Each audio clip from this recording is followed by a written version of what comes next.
This past week, I've been thinking about Welcome Home in more depth than ever. Even after my WALLY analysis, I was left with so many questions. Why does the website say things about hurting, about wanting to get something open? What's up with So Below? Is WALLY possessed? We see WALLY write Home's name for him since Home obviously doesn't have hands. Could this be an example of that possession? Why does the Welcome Home Restoration Project seem so intent on hiding their identities? Well, I believe I've somewhat solved it. I'm not going to make a claim and say, oh my god guys, look at me, I figured out Welcome Home. This isn't even necessarily what I think is going on. However, after combing through the evidence, I've put together a solid theory that I think answers some of these burning questions. Rem Games, a YouTuber I really admire, please check him out if you can, recently made a theory basically saying WALLY was the one in control and pulling the strings in the neighborhood, and that he's trying to capture people and bring them to the neighborhood. However, I do not think that this is the case. I absolutely agree that WALLY is lonely, but I do not think he's wreaking havoc and kidnapping people due to isolation. So what is going on then? Well, as many people have already pointed out, every neighbor is in the past tense. Eddie, Howdy, Poppy, Frank, Julie, the likes. However, there are two characters who are not regarded in the past tense, WALLY and Home. Even on the website it says Home is regarded as the ninth neighbor, but seemingly cannot speak. Present tense pronouns. This also applies to WALLY, of course, with his character profile saying goodbye instead of go back. Now, this is well-known information, but what does it mean? Well, it would seem to mean that WALLY is the only denizen of Home left. Something has happened to everyone else. Maybe they've left, maybe they've faded away, maybe they've died. But how could this be? Even in the guest book, WALLY makes it clear he's still communicating with his neighbors, like, I asked Frank, or I told Eddie. However, this starts to change on page 6 of the guest book. Always leads back to the guest book, man. User Elliot writes a sweet note, ending it with, before I go, I'm going to leave some treats for the neighbors. I hope they like them. Instead of a thank you or an I'll give it to them, WALLY says, I can't reach them. I'm sorry. This is so odd because not that long ago, WALLY was just talking to his beloved neighbors. He was asking them questions, getting advice from them, and more. So why can he no longer reach them? I think, and this may be a bit of a stretch, I think WALLY might sort of be phasing in between worlds, or maybe a different world, the real world, is starting to bleed into his perception of his own. He's moving in between the two, perhaps even entering a sort of limbo from time to time. This could explain why sometimes he can reach his neighbors and sometimes he cannot. This also explains why WALLY is always looking at you. He does not see you, but he knows you are there, because this new world that he can see colliding and phasing into his own is not quite clear to him. This brings me to my next point, the Welcome Home Restoration Project, or the WHRP.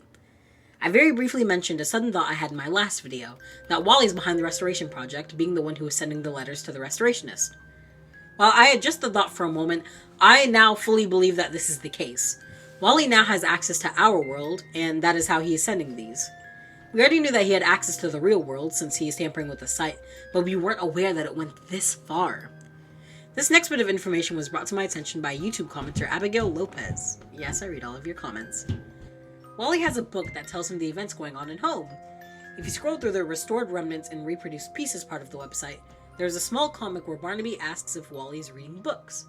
WALLY replies, just one, and if we look at that book very closely, within the pages are the exact situation that's happening now. Note WALLY lying on the floor with Barnaby across from him.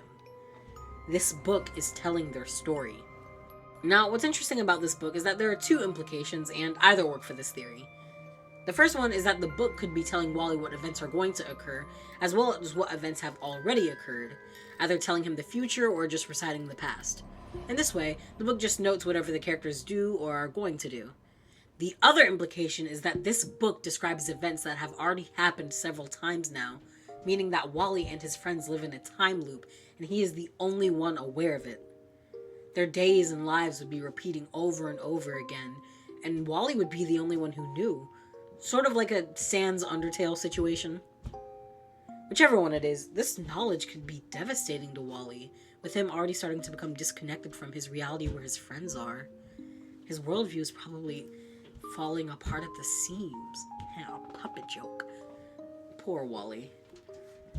With his awareness of the outside world, his possible awareness of his future, and even the possibility of a time loop, All of these things could cause Wally to feel a deep isolation from his friends, since they are not aware of the things he is.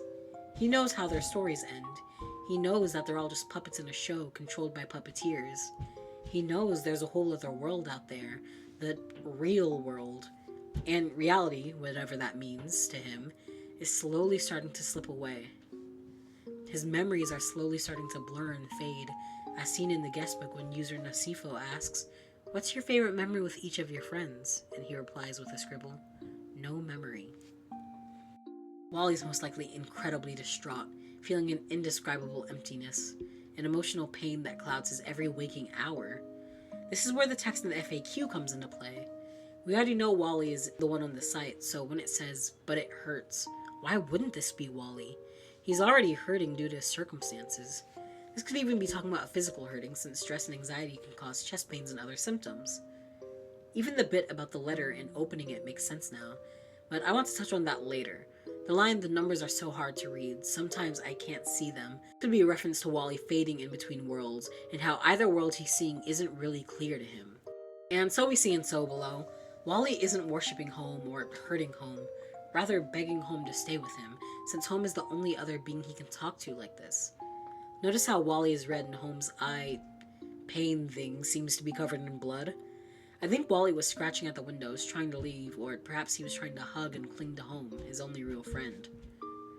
On Clown's website, he says, "Welcome Home is a horror project that focuses on unraveling the mystery surrounding a beloved 1970s children's TV show.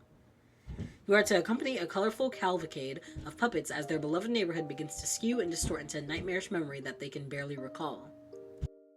Wally's neighborhood, home, is also beginning to warp. Whether he knew in advance that his friends would suffer because of his book, or is just seeing it happen himself for the first time, this would eat at him, because even if they know nothing that he does, he still loves his friends.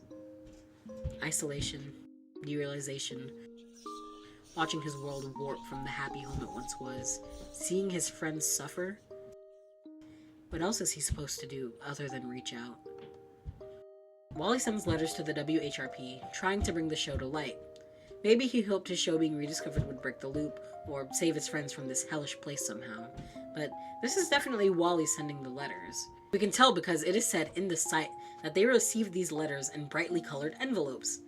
Exactly like the envelopes Eddie's postal office has, meaning Wally would have easy access to these. How Wally's getting old merchandise, I'm not sure. Maybe he's getting help from someone on the outside or something. Maybe it has something to do with the owner or the creator. In the FAQ, again, it says, "When I unwrapped the first letter, I felt it. I heard it. Open, open, open. I want it out. I'm going to get it out." Wally is somehow communicating this message to the WHRP, maybe hypnotizing of some sort. We see repeated spiral imagery across the site. Wally is getting these people to open these letters and feel the need to help him, almost a pull of some sort. This desperation also shows up in, once again, the guestbook. A user with just the name ... says, "Where am I? What is this place? If someone is reading this, please help me. I have no clue what is happening here, and there are these people, I think that's what they are. They look almost like strange puppets from a child's book. But if there's anyone out there reading this, help me, please." And Wally dutifully responds with, "Why are you fibbing? You are not here. I don't see you. Please do not lie to me." Wally wants them to be there. He even looked for them, evident in the line, "I don't see you." A lot of people interpreted this response as anger, but I think it's frustration because he so badly wants someone to see them, wants someone to help them. Wally isn't a villain. He's a pup who's been cursed with knowledge and is only trying to save himself and all his friends from a hellish world. Wally looking into the camera, it's a cry for help. Help that he is so desperate for. But that leaves one more question. Wally is very clearly scared of something. So what is it? Or more accurately, who is it? It seems like Wally isn't the only one scared of whatever this malevolent force is. Whatever this thing is, it seems to be the reason the WHRP are hiding their identities. So, both Wally and the WHRP are scared of it. Both people in the real world and in the neighborhood Wally resides in. What is this terrifying force that everyone in every world seems to fear? Well, that's a theory for another day. Thank you for watching.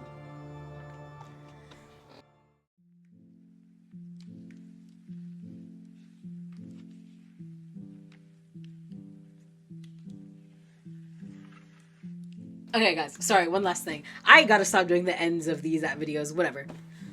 There seems to be some odd WALLY Bible connections. I was thinking about WALLY and how he's cursed with knowledge. Then I thought about the Garden of Eden and the forbidden fruit. The forbidden fruit, though it never actually tells us what it was in the book of Genesis, is commonly depicted as an apple. An apple? What's WALLY's favorite fruit again? That's interesting.